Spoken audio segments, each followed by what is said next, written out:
किसी ने ठीक ही फरमाया है, अगर इस दुनिया को कोई चीज बचा सकती है तो वो है इंसानियत। संगम नगरी के बाशिंदों ने एक बार फिर से गंगा जमुनी तहजीब की मिसाल पेश की है। धर्म एक हो या नहीं, लेकिन सरजमी एक है, रगों में बहता खून भी, और यकीनन सबको जिंदगी नवाजने वाला ऊपर वाला भी। इसी बात को खुदा का पैगाम मानकर संगम नगरी के स्थानीय मुस्लिम महाकुंभ में हर मुमकिन कोशिश कर रहे हैं लोगों तक मदद पहुंचाने की। गौरतलब है, महाकुंभ में लोगों की भीड़ के आगे प्रशासन की तमाम तैयारियां नाकाफी साबित हुई हैं, जिसके चलते लोगों को कई किलोमीटर पैदल चलना पड़ रहा है। सड़कें जाम हैं, ऐसे में लोग दिन भर में बामुश्किल कुछ ही किलोमीटर तय कर पा रहे हैं।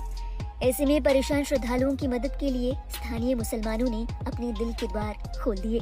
भगदड़ के समय भी जब हिंदू श्रद्धालु परेशान होकर दरबदर की ठोकरें खा रहे थे, उस वक्त ना तो रहने का कोई ठिकाना था और ना ही खाने पीने का कोई इंतजाम। उस वक्त भी परेशान लोगों के जख्मों पर मरहम लगाने के लिए ये खुदा के बंदे पहुंच गए।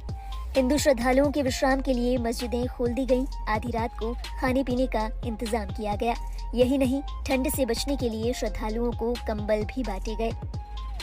वायरल होती इन तस्वीरों को देखकर लोगों का कहना है कि तरस आता है उन लोगों पर जो नेक दिली और इंसानियत की ताकत को नहीं समझ पाते। यूं तो इंसानियत को मजहब मानने वालों के लिए ये कोई अनूठी बात ना होगी, लेकिन स्थानीय लोगों की इस तरह बढ़ चढ़ कर मदद करना इसलिए भी सुर्खियों में है क्योंकि कुछ ही समय पहले कुंभ परिसर में मुसलमानों को दुकानें लगाने से रोकने की वकालत की जा रही थी।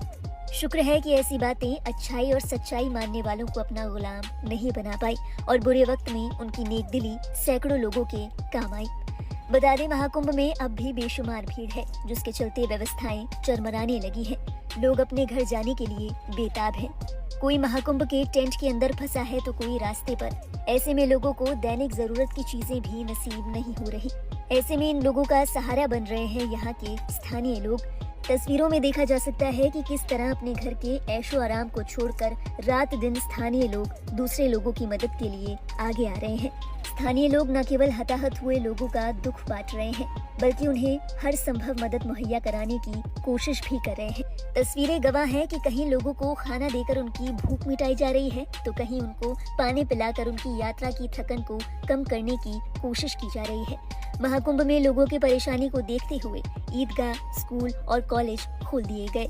इतना ही नहीं, संगम नगरी के बाशिंदों ने अपनी दुकानें और आशियानों में भी लोगों को पनाह दी।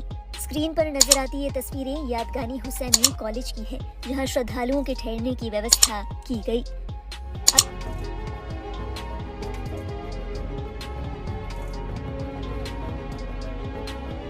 ये तस्वीरें हैं बहादुरगंज में मौजूद सैयद शाह हजरत अब्दुल जलील की दरगाह की। इस इस्लामिक केंद्र के जिम्मेदारों ने मौनी अमावस्या पर स्नान कर लौट रहे श्रद्धालुओं को अपने यहाँ पनाह दी।